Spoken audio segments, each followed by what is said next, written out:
नमस्कार दोस्तों, मेरा नाम है प्रेमता एडवोकेट और आज हम बात करने वाले हैं आईपीसी, सीआरपीसी और एविडेंस एक्ट की जगह लेने वाले बीएनएस भारतीय न्याय संहिता, बीएनएसएस भारतीय न्याय सुरक्षा संहिता और भारतीय साक्ष्य अधिनियम 2023 के बारे में। दोस्तों 1 जुलाई 2024 से ये तीनों नए आपराधिक कानून पूरे भारत में लागू हो जाएंगे। और अगर बीएनएस की बात करें भारतीय न्याय संहिता के बारे में, तो इसमें कुल 20 चैप्टर और 358 धाराएं हैं, जबकि आईपीसी में 23 चैप्टर और 511 धाराएं थी। बीएनएस यानी भारतीय न्याय संहिता 2023 में जोड़े गए सेक्शन और प्रोविजंस की बात करें तो सेक्शन 2 सब सेक्शन 3 यानी चाइल्ड, अगर कोई व्यक्ति जिसकी उम्र 18 वर्ष से कम है तो उसे बालक समझा जाएगा। नेक्स्ट सेक्शन की बात करें तो सेक्शन 48 भारत में अपराधों का भारत से बाहर दुष्प्रेरण, abetment outside India for offence in India.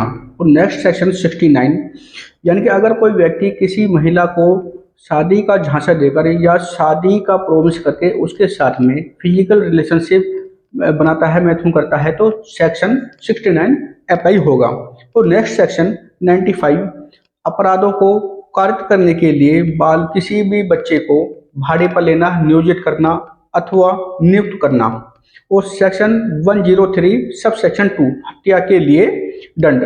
इसको आप मॉब लिंचिंग मान सकते हैं कि जब किसी भीड़ के द्वारा, भीड़ में 5 अथवा 5 से जब अधिक व्यक्ति हों और वे किसी भी व्यक्ति को जाति, धर्म, संप्रदाय, पर्सनल बिलीफ आदि के आधार पर किसी व्यक्ति की हत्या करते हैं, तो ये 103 सब सेक्शन 2 इसमें अप्लाई होगा। और नेक्स्ट सेक्शन 111, ये 111 ऑर्गेनाइज क्राइम, जो यानी कि संगठित अपराध। संगठित अपराध जो आईपीसी में नहीं थी, इसको बीएनएस में जोड़ा गया है, क्योंकि संगठित अपराध कई व्यक्तियों के द्वारा मिलकर किया जाता है, जिसमें मिनिमम ऑर्गेनाइज क्राइम में मिनिमम 2 व्यक्ति अथवा 2 से अधिक व्यक्ति अगर किसी भी ऑर्गेनाइज की तरह काम करते हैं तो इसको ऑर्गेनाइज क्राइम माना जाएगा। नेक्स्ट सेक्शन की बात करें तो सेक्शन 112 बीएनएस पेटी ऑर्गेनाइज क्राइम यानी कि छोटे संगठित अपराध।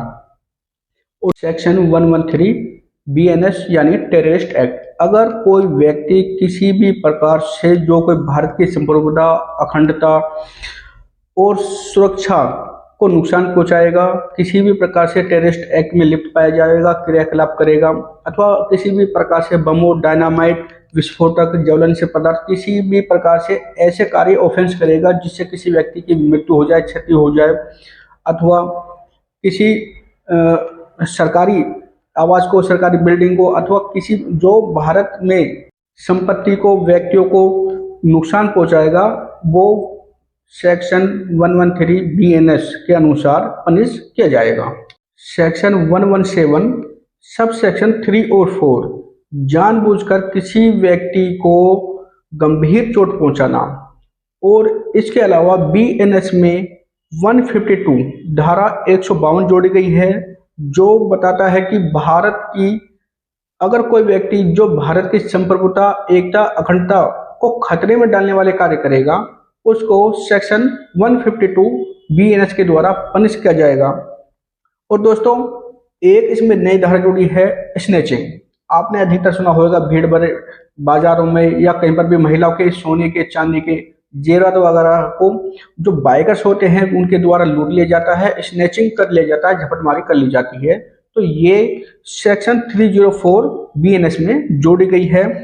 और एक नई धारा 324 sub section 3 रिश्ती, section 324 sub section 3 रिश्ती, इसमें सजा को बढ़ा दिया गया है, लगभग 5 वर्ष तक का कर दिया गया है। और दोस्तों सेक्शन 341 सब सेक्शन 3 और 4 काउंटरफिट सील, अगर कोई व्यक्ति किसी भी प्रकार की नकली या कूटरचित सील को अपने पास रखता है, अपने कब्जे में रखता है या उसका प्रयोग करता है, तो उसको भी सेक्शन 341 सब सेक्शन 3 और 4 के तहत पनिश किया जाएगा। और लास्ट एंड एंडिंग है सेक्शन 358 रिपील एंड सेविंग्स। तो दोस्तों आज की वीडियो आपको कैसे लगी, आप हमारे कमेंट सेक्शन में जरूर बताइए। धन्यवाद।